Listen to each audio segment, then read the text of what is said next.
That was awesome. And it's true. In my spare time, I do ride shopping carts down from the grocery store to my car. I highly recommend it. It's a lot of fun. And I just want to mention the Positivity Slam. If you're interested, it's free. It's an hour. It's a group. You'll meet a group of cool people, and there are brochures outside. So grab one, pass them around. So you've got paper and pen. So this is an interactive talk because I really hate being the only one talking all the time, and I really like the give and take that happens when people get involved in things. So part of what we're going to do today is you're going to have to do a little digging in for yourselves. I did, because I love handouts, I gave you a cheat sheet. So the cheat sheet is there for you to take with you, and if you want to continue what we start here today for yourself, you've already got the starting point for this. So anyhow, thanks for coming. It's so funny being up here again, man. It's been a long time since I've been in front of a room of people. So when we think about how to answer the question of how do I find my life's purpose, we leap often right into trying to answer it.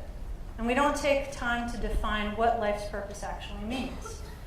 Today's talk is a way into the question and to help you begin by defining it for yourself.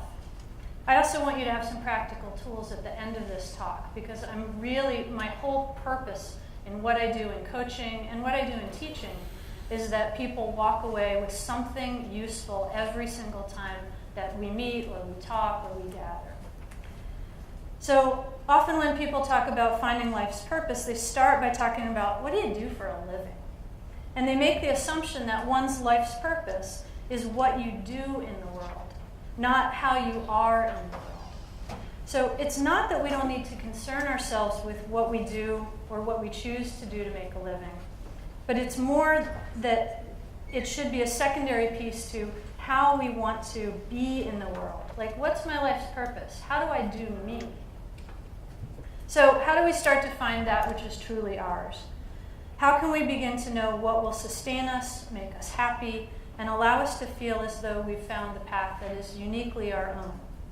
That's what we're going to play with today. And I really do mean play. I'm inviting you to approach this hour of talk as one big experiment. And there are no wrong answers, and there might not even be any right ones. It's all about what you're going to find for yourself.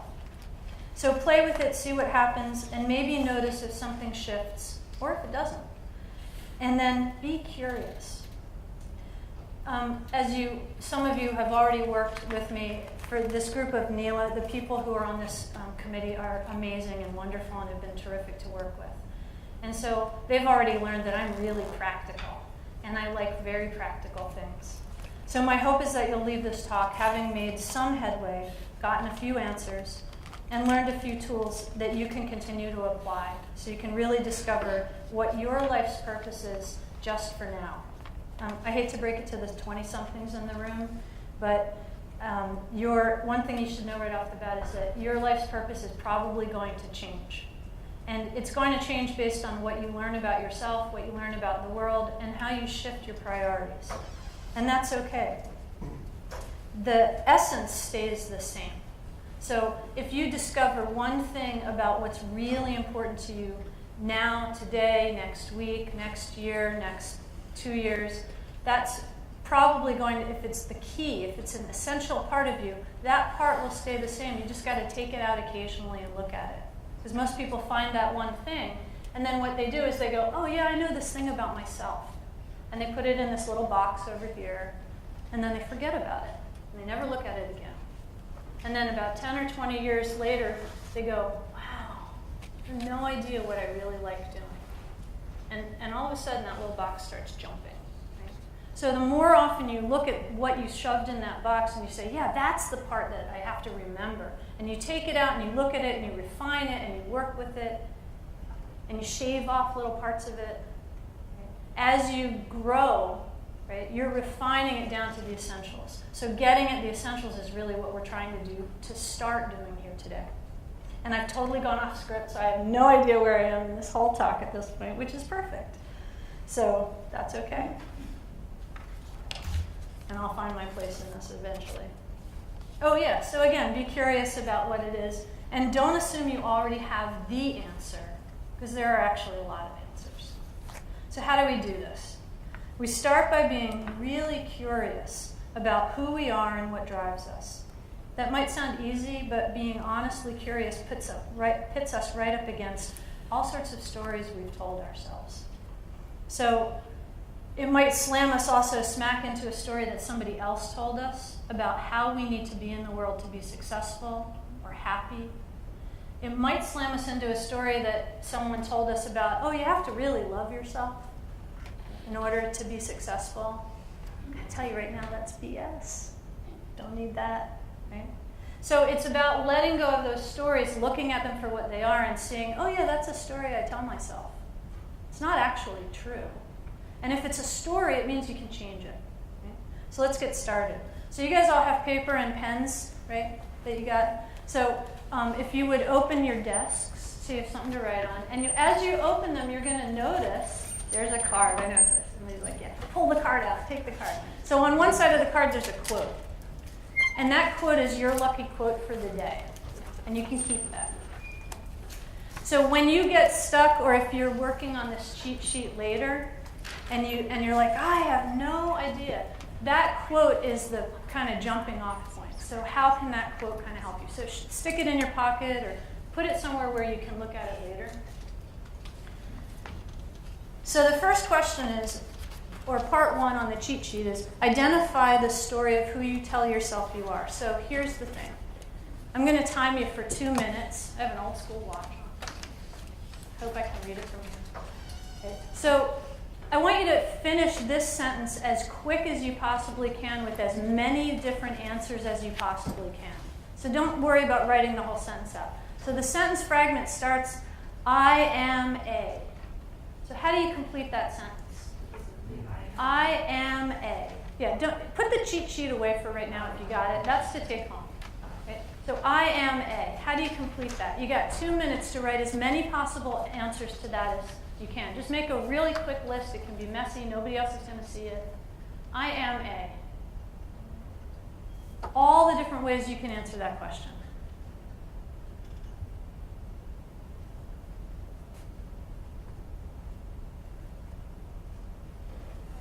And for those of you who have test anxiety, there is no quiz on this. There's no wrong answers. And it's whatever comes to mind. So some of them might be conflicting. Or some of them might sound funny to say, I am a mother, I am a daughter, I am a teacher, I am a student, I'm a snazzy dresser, I'm a slob. You got 1 more minute.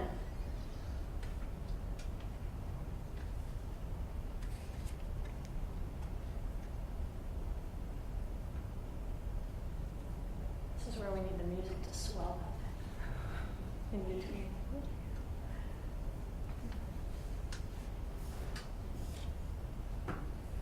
30 seconds. I am a. How do you want to complete that? And think as broadly as you possibly can.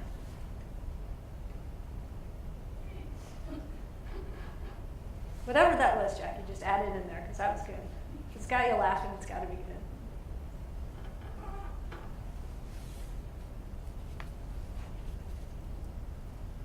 Okay. So what are some of the things that people came up with? Just shout them out. I'm a role model for my children. I'm a role model for my children. What else? Leader. I'm a leader. What else? Artist. What'd you? Teacher. What'd you get? Well, what made you laugh? What? I'm an immigrant. Yeah. Yep. I'm a human with emotions. What else? Jeremy, what do you have? I'm a doer. I'm a what? Doer. I'm a doer. Yeah. Sir? Whose name I didn't catch? Yeah, Mike, veteran. I'm a veteran. Writer. I'm going to pick on my friends here too. I'm a writer. Uncle. I'm an uncle. With the red shirt. Yeah. What's one of them? An organized person. I am an organized person. I'm a saver. I'm a saver and a spender. Dorinda, you got one? I was teacher, but I'm gonna do collector of beautiful things. Ooh, I like that. I'm a collector of beautiful things. Antoine? I'm a trustworthy man. I'm a trustworthy man. Brian? I'm an outdoorsman. I'm an outdoorsman. Right? So there's a lot of things, a lot of ways we see ourselves, right? Okay. Second part. Draw a line under that or make a second column or however you divided it up. I am curious to see what Eli would have said with that one, but he's not. He's got his headset on. All right, so now I want you to write out the facts of who you are. So facts are things that nobody can argue with, like I have gray hair, I'm 53, I'm female, I'm a human being. Those are facts. They're inarguable. James is probably laughing right now because he knows where this came from. Right? So what are some facts about you? Inarguable facts. Not opinions, not ideas, not constructs, not stories. What are facts? You got another minute and a half or so.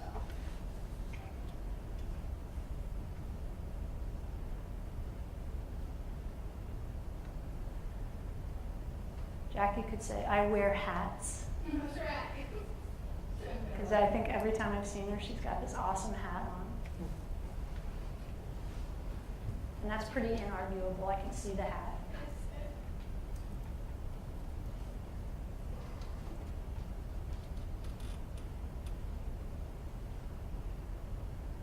It's who we are or what they. It's inarguable facts about you. Maybe you see our 2 legs. Yes, absolutely. I have 2 legs. Because not everybody does. I have 10 fingers. Yeah, those are inarguable facts. You want to know the facts of yourself. Things that no one can argue with. I have terrible hearing. I have a very hard time in crowded restaurants, so I lip read. That's a fact. My friends have gotten very careful about what they say under their breath. That's a fact. Okay, so another 30 seconds or so. I'm very sloshy on the 2-minute thing, you'll notice. Because I really hate it, because I always get in the middle of the sentence and somebody goes, put your pen down. I'm like, I'm not done.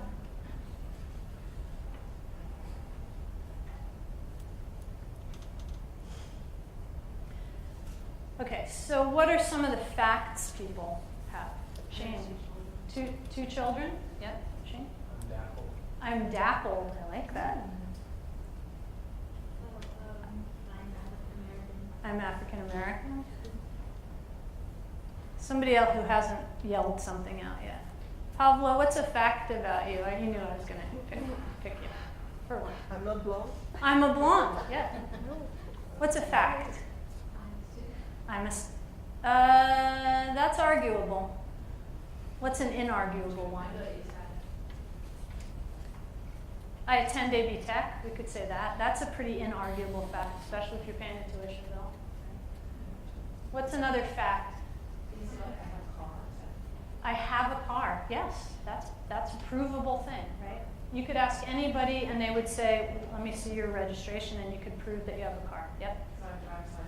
I have a driver's license. Retired from the Air Force. I'm retired from the Air Force. Excellent, right? I'm alive. I'm alive. Oh, I love that one.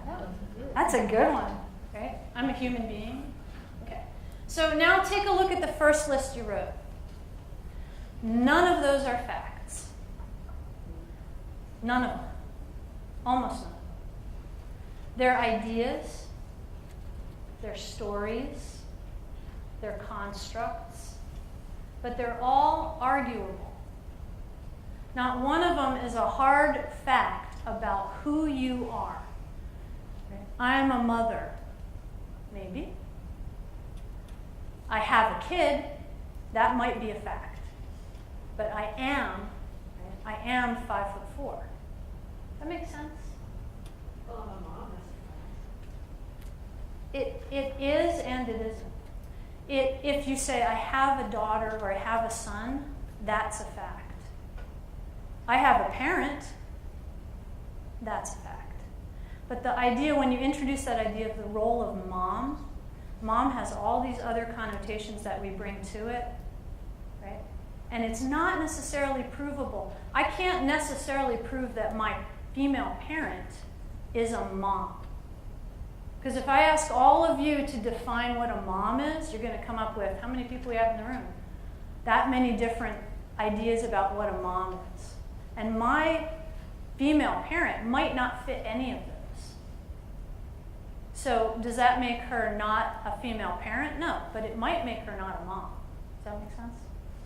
Okay. So it comes under like the abstract role, what you define as a woman. Yeah, so again, it's an idea, right? As a woman. Yes, that's inarguable, right? Yeah, so again, look at the list you have of the roles that you're playing, and look at the list of facts that are provable. Okay, so that's really important to start to understand, because when you look at that list of roles that you're playing, then you get to leave them out if they're not serving you. So take a minute, go through that list, and notice, is there any role on there that feels kind of constraining? Does it feel like it's holding you back? Does it feel like it's getting in your way? Or is there any role on there or idea about yourself that you see really supports you moving forward into what you want?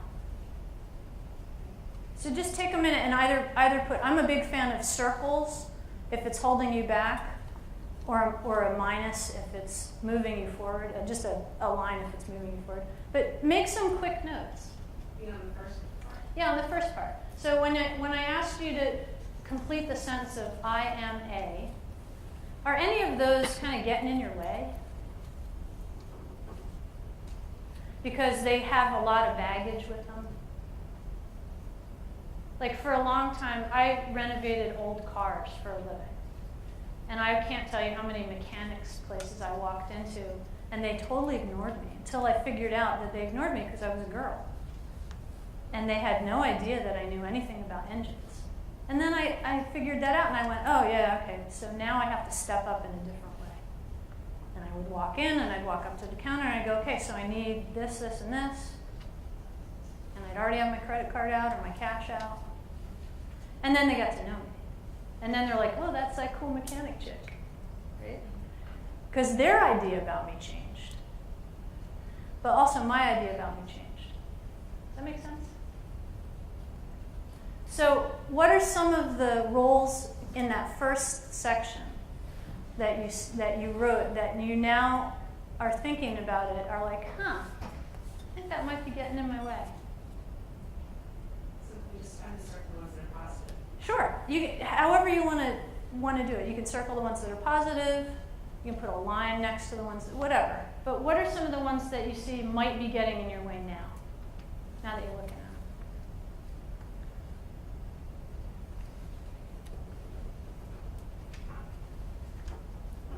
Bueller. I put that I'm a caretaker, and that can be getting in my way because I take care of others more than I do myself. Yeah, that's a great one. Thank you. What else?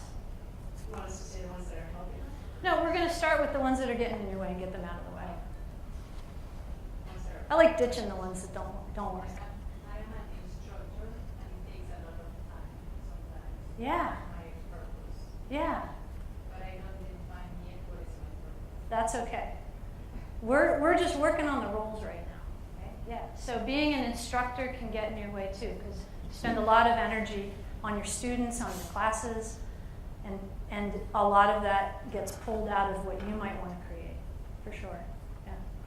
Yeah. What you just said before, when I consider myself a mom, I think that's getting in the way because, like you said, there's like in my mind, like, what am I supposed to do as a parent? Like, what am I supposed to do as a mom? Like, every time my son goes like, mom, like, I'm afraid. But I'm like, what am I supposed to do? And I feel like I'm a perfectionist, Mhm. so I feel like, well, what if I just don't answer him right or do what he wants or say what he wants? And it's getting in my way because I feel like this mom image I have is so unrealistic that, I spent 10 years going to parenting classes to figure out what to do. So you just hit on something. Can I rephrase part of what you said? The thing that you said, which is key, which applies to pretty much everybody, is the idea I have about this role, in her case, mom, come on in. The idea I have about this role is getting in my way. The idea I have about this role is getting in my way. The idea I have about having to stand up in front of a lot of people, which makes me incredibly nervous, is getting in my way. The idea I have about being a teacher is getting in my way. The idea I have about being, Dorinda, throw one out. This is gonna sound awful. Daughter. A daughter, yeah, that's a really hard one, right? It's a hard one. Yeah, being a daughter, being a son. Yeah, because there's all these ideas that we have that are put into that, right? So the ideas that we have about these roles are the problem. So here's the radical idea. You can let go of the roles. It's just a story. It's just an idea. You can change it. You can make up a new one. You can redefine it. That's where a lot of freedom comes in. So one of the things that helps is now that you've identified some of the basic roles that you've got going on, and whether they're helping you or whether they're hindering you, and you've identified some of the facts of who you are. So now you know how to to distinguish between the two, right? One is a role, one is a fact. Facts, don't argue with the facts. That's it. Right? A fact is I'm 5'4" now. I was 5'4" about 10 years ago, and I had several car accidents, so now I'm shorter. I'm hoping I'm going to stay 5'4" for a while. I like this height. Okay. So you've got facts, you've got roles. Roles are stories, you can let them go. Facts are inarguable, and they're pretty much mostly permanent, except for hair color, especially in Nashville. So now if you need to flip your paper or grab another sheet. So the next piece that's really important to understand is your core values. Okay? So core values are your ideals. They're how you live your life. They're how you drive everything. Okay? And they're the things that show up whether you're paying attention to them or not. So core values could be integrity, honesty, compassion, adventurousness, creativity, all kinds of stuff, right? So take a minute and just jot down as many core values as you can think of. So these are your ideals. They're things that are really important to you. Maybe it's this idea of generosity, right? Maybe it's this idea of being challenged. One of my core values is learning new things. I love that. And it drives a lot of what I do. Okay? So you can be pretty loose on these core values, but you want to come up with at least 3 or 4.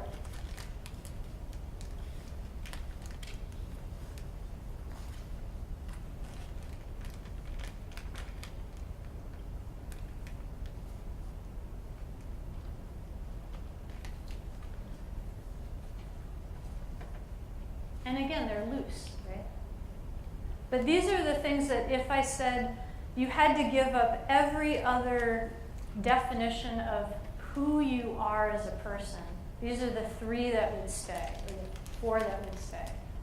So what's important? Like for me, compassion is really important. And that flows through every area of my life. Because that's a core value for me. So is being adventurous. So I'm like the first one to leap off the cliff. In a lot of different ways. I do things that scare the crap out of me, like stand up in front of a room and talk. Seriously. Because for me, there's something in that. Like there's a payoff too for doing that. So what are some of the core values people came up with? Respect. What else? Family oriented. Patient. Loyal. Passionate. Say that again? Passionate. Passionate. Oh, I like that one. I might steal that one. Antoine. Honest. Empathetic. Yeah, absolutely. Can I get you to say one? Perseverance. Oh, I like that. That's awesome. Can I get the guy in the back in the center? I love where you sat. That's awesome. I'd say persistence Persistent. Yep. Those are great. So you guys have been sitting for almost half an hour now. So, it's not, I'm a yoga teacher and I'm not a really big fan of sitting a lot. So would you all stand up for just a minute? And just find somebody next to you and say hi and introduce yourself. Someone who you don't know. It's a little tricky to get it out. How's Sandy? Sandy? Let's do that. Our family member? Excellent. Oh, nice. Yeah,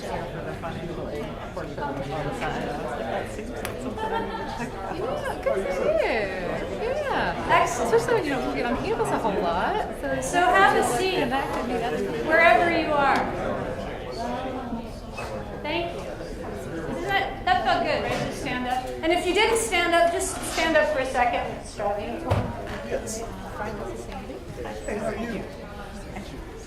here's the thing. What did you notice when I said, oh, you got to stand up and you got to say hi to somebody you don't know yet? What came up? Church. Church? Good. What else? Nervousness, excitement. What? Excitement. Laugh. Love. Anxiety. What else? Kindness. What else? What did you notice? Yeah. The desire to stand completely still. Ah, I like that. Desire to stand completely still. What else? What did you notice came up in you? I should not tap with my mic. Your heart rate. Heart rate went up. I think what I noticed is you think about judgment, people are going to think something of you, it's just probably, this is probably just my own thoughts, like what people are going to think about you. So judgment came up. Yeah. What came up for you guys? That worked? I like that. Right? So here's the nice piece. You just discovered something about yourself.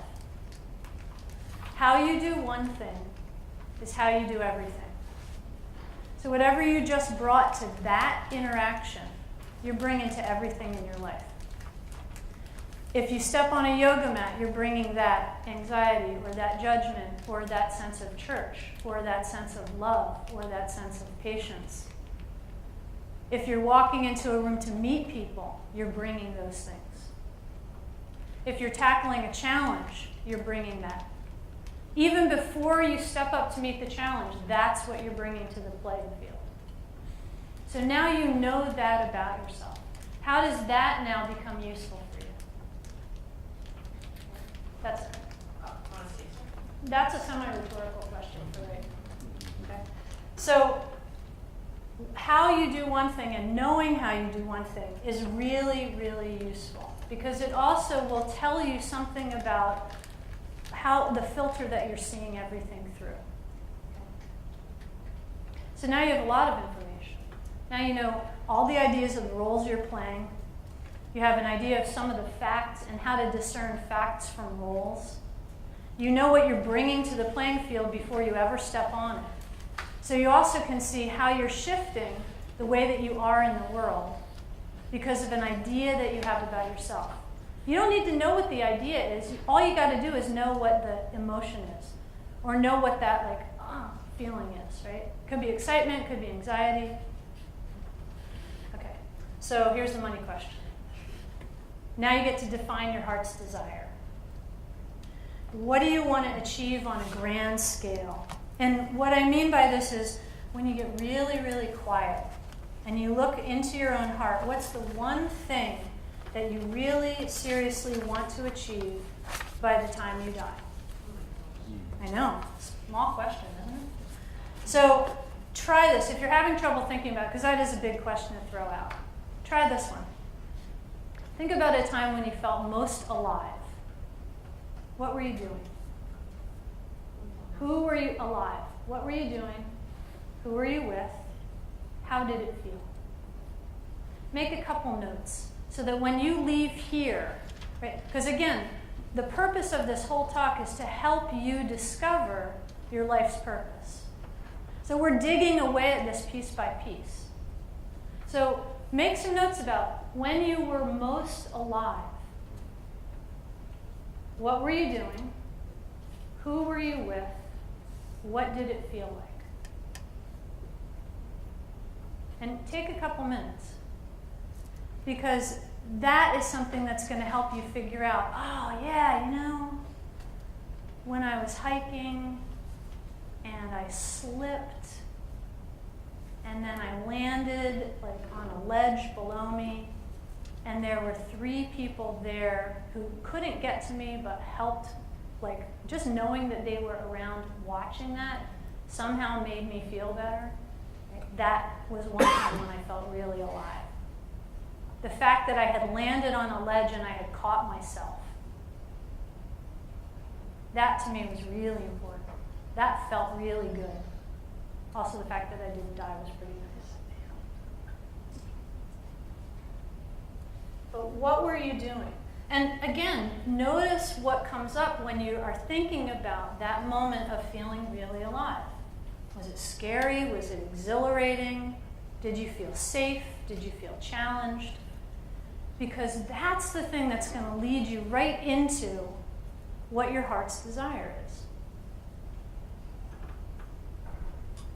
Were you laughing?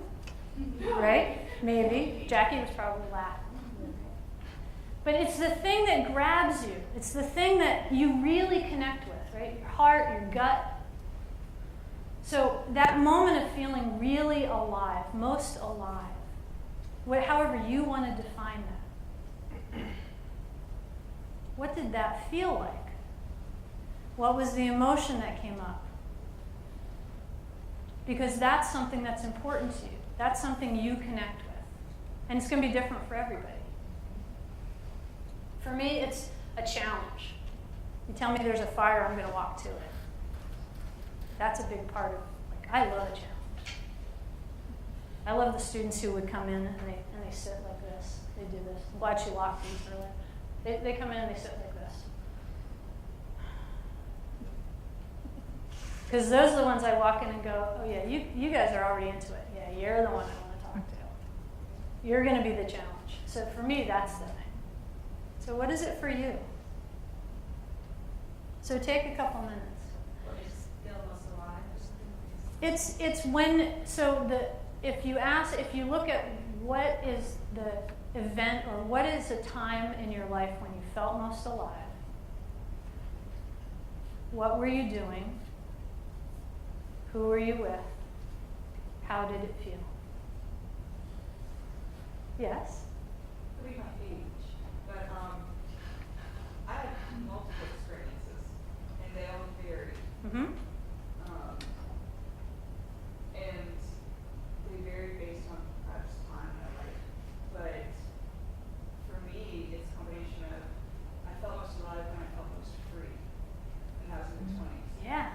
I loved that freedom, and I lost that freedom due to responsibilities. But that memory to me, that feeling of freedom, is something I dream about still to this day. Yeah. And the other thing is breaking rules. Yeah. I feel the most alive when I can break a rule purposely to improve upon it. Not just to break it because, yes, it's broken one day, but to break it and actually fix it. And there's a kind of freedom in doing that, right? So there's your freedom. So for you, freedom is that heart's desire piece, or one of them, right? So what is it for some other people? You were nodding, sir. I didn't catch your name. What's your name? Okay. So what's one for you? Because you were nodding when she was talking. Well, when she said freedom, like 20 and being 20-something and freedom, I was self-identifying with her. I mean, probably my best time was like between 18 and 20. Just leaving home. It was my first years in the military. It was a period of discovery, learning. It was exciting. Everything was electric. It was a fabulous time. It was probably one of the times that you're describing. So one of the things I just heard you say that's different is you said two things. You said learning, and what was it? Discovery. And discovery. Yeah. Those are your two. Those are two of yours. Because somebody else might have described, oh, I left home and I was free to do what I wanted. But what you said was, I left home and I was free to learn and discover. So there's two of yours. You do this long enough, you start to hear them, right? What else? Somebody who's under the age of 30. Sorry. Yeah. I have like 4. Yeah. A lot of them I feel are revolved around looking at like the expanse of things, like scuba diving, just staring at the ocean and horizon, looking into outer space and stuff like that. So is it the looking, or is it the expanse, or is it what is it? If you had to like. Well, I noticed that a lot of the feelings that I got from that was just feeling like really hopeful, like looking into the expanse, like there's just so many possibilities. Ooh, I like that, yeah. So there's something about exploring possibilities. Does that feel right, or is it something else that's a little... I'm not quite sure. I find it like I feel very content and happy and awestruck when I can look at like the ocean's horizon and just know that it keeps going. Yeah. And like looking at the stars and knowing that there's just things that I can't see. Oh, so you impart like the not knowing. That's cool. Yeah. The word that came to mind when you said that, a love to contemplate. Yeah, Your definitely. way of looking at something, you enjoy the looking at it. That's very true. Yeah, that was good. Thank you. So, yeah, so there are all these things. So that's getting at heart's desire. Okay. So how does this then help us with finding our life's purpose? And in particular, for some of you, with finding out what the hell do you want to do to make a living for the next 20 years? Because that's also, again, practical. When you look at the way that certain roles may have constrained you up to this point, and you look at the facts of who you are, so that now you know which is which, and you look at your core values, so this is where we start to get to the nitty-gritty. Look at your core values and figure out what the top 3 are. What are the 3 that if I said, okay, you got 20 on the list, you got to give away everything but those top 3? What are those top 3? So you can take this home later and do it, but defining those top 3 values for yourself. Okay. And then you look at what are your heart's desires. What do you really want to accomplish at the end of the day, at the end of the week, at the end of your life? What do you want to have put out in the world? What I want to put out in the world is I want everybody to be happier. That's it. That is my absolute heart's desire. I want everybody to be happier. So everything I have ever done has been towards that. And if you step back from that, it's like, okay, so how do I make everybody happier? Well, I can make them happier by showing them different ways to live their lives or think about things. I can teach them things. I can make really stupid jokes, right? And even if they groan, they're a little happier because somebody else made the dumb joke, not them. But all of those things are in service to my heart's desire, which is I really want the world to be happier. It's a wonderfully idealistic thing, and I'm not giving it up, ever. Okay? I'll be 87 and be like, I really want everyone to be happier. Okay? So, when you pull all of those things together, right, you've got a place to start.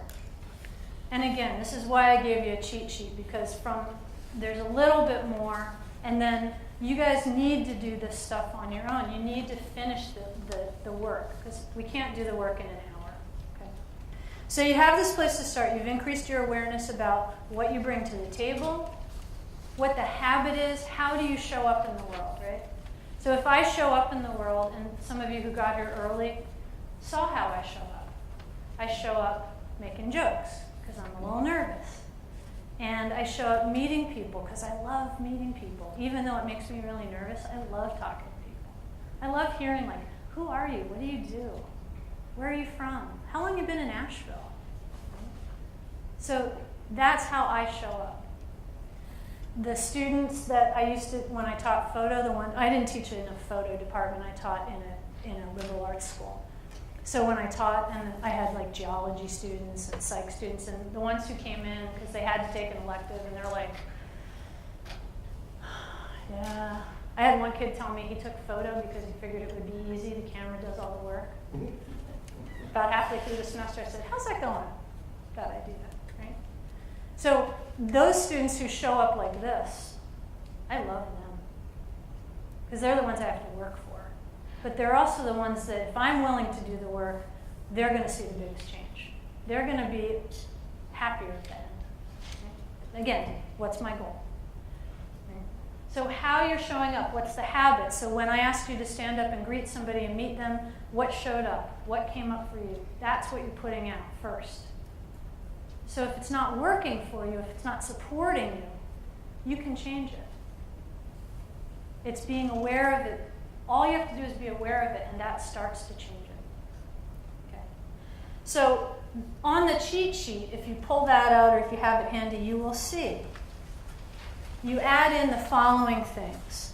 Right? So you have all these great lists. I'm a big fan of lists because then you can circle stuff and cross stuff out. Right? So the next list you would make is what things that you know how to do. All the things you know how to do. And I mean like really simple ones like writing a letter, typing with all your fingers and not looking, okay. Making jokes, right? Stand-up comic, dancing, okay. Talking to people, parenting. I had a client tell me she's really good at changing diapers, both on kids and adults. But that's a good skill. So all the things you know how to do that you think you take, everybody takes for granted. Everybody knows how to put their coat on. Not so much. Right? Everybody knows how to write a journal. Don't make that assumption. There are a lot of people who don't, right? Everybody knows how to tie shoelaces. That one's going away. Velcro's back. All right, so you've got identify the things you know how to do, and then identify the things you like to do. So all the things that you like to do. And then you combine those two lists. And you see where they overlap.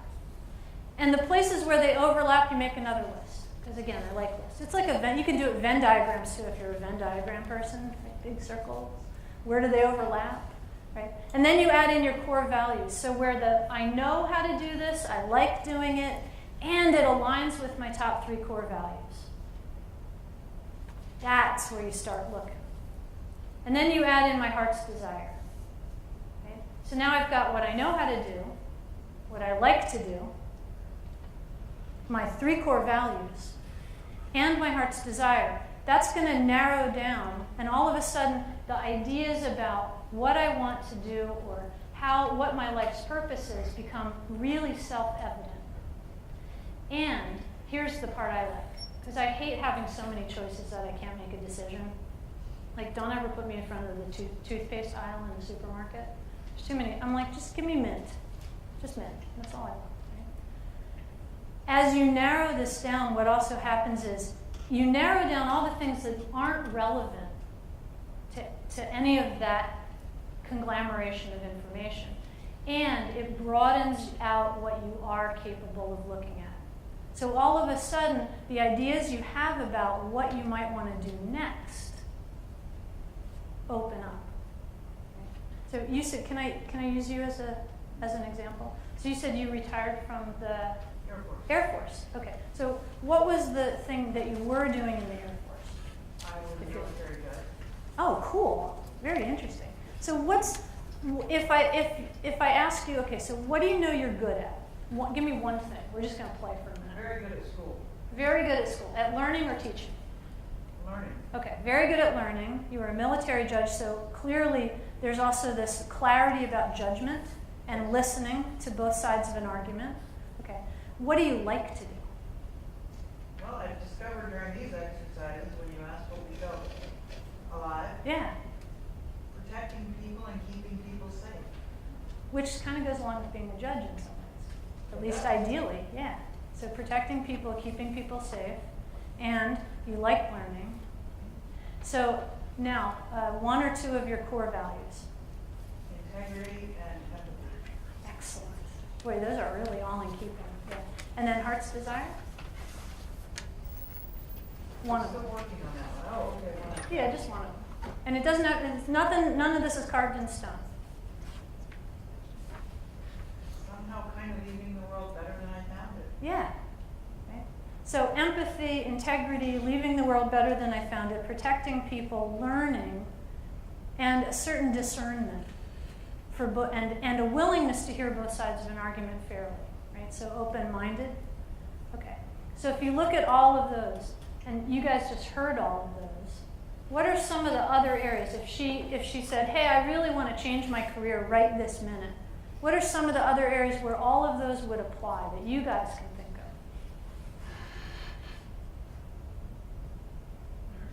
of? Nursing. What else? What's like the wildest, craziest one where you can think of most of that applies? Teacher.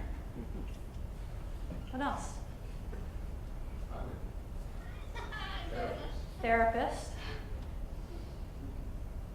What else? What else might be like, it seems like it might not, but when you think about it, you're like, wow, that really could be great. Don't say politician. Well, we can only hope, right? We could hope, like that, you're the one I would want to vote for, right? Politician. She could be a scientist. Scientist. Are you interested in science? My bachelor's degree is in nursing. Oh, your bachelor's degree is in nursing. Okay, so yeah, so there is some science in there, right? Research, maybe not so much because of the empathy and wanting to change the world part and leave people protected, right? So it's got to be involved with people. What about programs for communities? Right? So program director for communities, head of a nonprofit, CEO of a board that deals with creating better spaces for people. Right? So as you start to narrow it down, you're also broadening because you're deepening your understanding of what's important. Does that make sense? Do you guys see where I'm getting all these other ideas from? Because I'm using all of the pieces, but I'm rearranging them like a new puzzle. That makes sense? Nod yes, nod no. Go like this if you're totally confused. Hand signals are welcome. So I'm aware of the time, so I want to make sure that I'm not holding people up from things that they have to get to next. So we're going to wrap up a little. So you have this sheet, right? And you can take the cheat sheet home. That's why I printed it out, so people can use it and really keep digging into this. But I want to leave you with a couple of last comments. You remember I started out by saying that over the course of our lifetimes, we refine our purpose. That's true. And the places and the places that people get most stuck is when we do one of two things. One is when we keep trying to do the same thing we've done, because then we live ourselves right into a rut. And at some point, you either feel very dull because you're living in a rut, or you're really unhappy because you're living in a rut. And it's a rut that got created decades earlier that you just don't know what to do with, because now you're in it and you're like, ugh, this is terrible, and I'm in it. And the more you overlay those roles, the more of a rut you stay in for longer. And at some point, the shit hits the fan, because you can't live that way, because you're not living, you're just in a rut. The other thing that we do is that we get stuck because we forget to think about our true purpose. And so we forget what the true purpose and what we were doing is. And we get sidetracked by either the idea of the roles or by all of these other things that come in that people put upon us, right? So the expectations of others can often sidetrack you. So again, that thing that you decided when you were 20 that was really important, pull that out occasionally, look at it, dust it off, and go, hey, what part of this is still really the essence of what's important to me? Does that make sense? So here's an example of what I mean by dusting things out and kind of refining as you go. When I started out my work life, I was renovating old BMWs and old houses. And I did this because I was A, interested in building things, and I really liked understanding how things worked.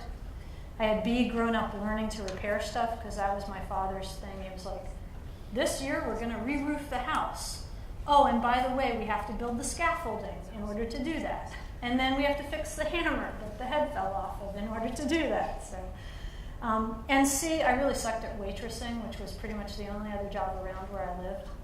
So when I was 18 or 19, what I started doing was renovating old BMWs. And then that led to renovating old houses, because the guy I was doing it with liked old houses, and we started doing that.